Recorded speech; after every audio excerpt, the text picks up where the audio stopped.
Welcome back to our pregame show. The Oskaloosa Indians in Norwalk tonight.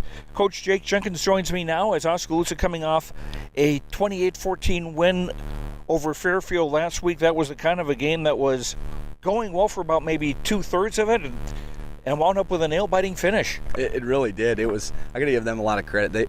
Fairfield played very, very tough the entire game. They gave us everything that they had, and it came down to the last play. It was a very exciting game, and it was too close for comfort. It started out pretty well. The second drive of the game, Casey Hill carried all four plays for 79 yards and a touchdown, part of a 142-yard night for him. Yeah, it was a really good night for him. And then defensively, we had kind of a bend but don't break mentality. You know, they would get yards, but then we'd find a way to stop them, and sometimes they'd have a penalty, and then we would get a big stop. And so it was a good first half for us with the shutout, and then we were shooting for that. But like I said, you got to give them credit. They kept grinding, and they were pounding the ball, and it ended up being a really good game. And that setup that they used for a lot of the game with Tristan Wather, big running back, 235-pounder, taking the direct snap, that was like from old-time football. It really was. It was kind of old-school smash mouth, toe-to-toe, and those are the kind of games that we liked being in. And like I said, they dominated the line of scrimmage for most of the game, and so I'm glad that we came up with some crucial plays, but it was a hard-fought battle on both sides. And the Indians also had a couple of drives inside the red zone, wound up not getting anything, but Cole Henry also had a couple of touchdown passes for you, and 15 to 20. That any coach will take that. Oh, absolutely. I think his percentage has gone up every single game, which we would expect. But some of the numbers they're quite impressive, especially with pass completion. We're still waiting for that game to where we blow the opponent's socks off. You know, we're waiting. We know it's there. We know the potential's there. We're waiting for that. We haven't played our best football yet. Not a whole four quarters. Correct. Something else, too, well, let's talk about the end of the game. Fairfield is driving.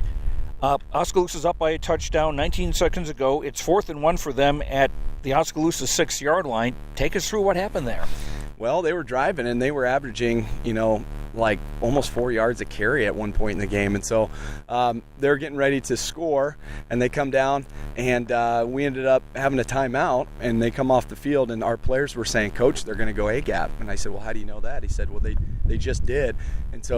And they said bingo, which is the kind of the universal call for the same play. We got this thing. It's going to happen. And so I was trying to think of what to do, and my head was spinning, and I had all kinds of stunts dialed up and things I wanted to try, and I didn't quite know what to do. And I went with my kids. And so they said A-gap, and I said, okay, we're going to send the A-gap. Who are we going to send? Are we going to send our backers, or are we going to send our tackles? And they said, send the backers and have those tackles blow up the guards. And so Aaron Blum was in there, and just like they said, they went A-gap, and he went in, and he hit him, and then the ball popped loose like a bar of soap and squirted out of there, and there was just off to the races, and then Dykstra jumps on it and squirts out even further, and Kraber picks it up and runs it in, and it was a very exciting play. I just like to see how hard they were playing, and even when our backs were against the wall and things were not looking good.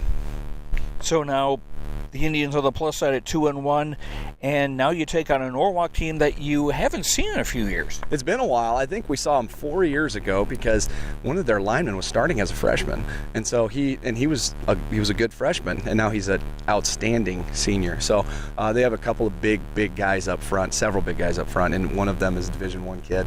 So yeah, you're going to see a very big offensive line, defensive line. You're going to see a talented team, and a team that's year in and year out solid. Good coaches, good players, good program. What will be the important things? Well, we need to come out ready. And I was frustrated because I felt like our team was flat last game. We need to come out ready and firing all cylinders and focused. You know what? I don't care if we make mistakes. We need to fix our mistakes and move forward.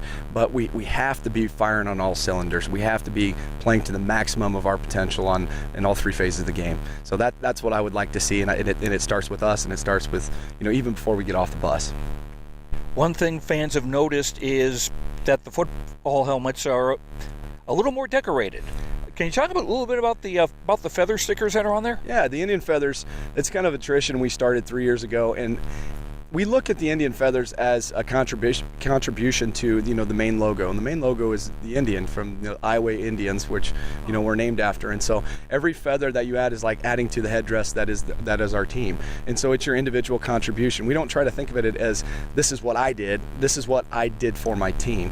And so that's their individual contribution. So every single person on the field has a chance to get Indian feathers for all of the positions, and they all have those predetermined. They're posted in the locker room. We talk about them all the time, and it's they're just things that you would look for in the secondary. It's interceptions, it's tackles, it's pass breakups, it's those types of things, and then that's how we grade our kids every single game. And so we're seeing some of those start to add up. We still haven't seen a game where we've had over 100 Indian feathers, and that's the baseline goal. That's what we look for, and we haven't seen it yet because we're not quite making as many plays as we would like. So that's the goal moving forward, and it's always a lot of fun to do because it's what can I do for the betterment of my team. Hopefully some more feathers will be awarded after tonight. Best of luck. Absolutely. Thank you very much. That's Jake Jenkins, coach of the Oskaloosa Indians. We'll be back in 2 minutes with the starting lineups and more as the Indians take on Norwalk. We'll be right back on the No Coast Network.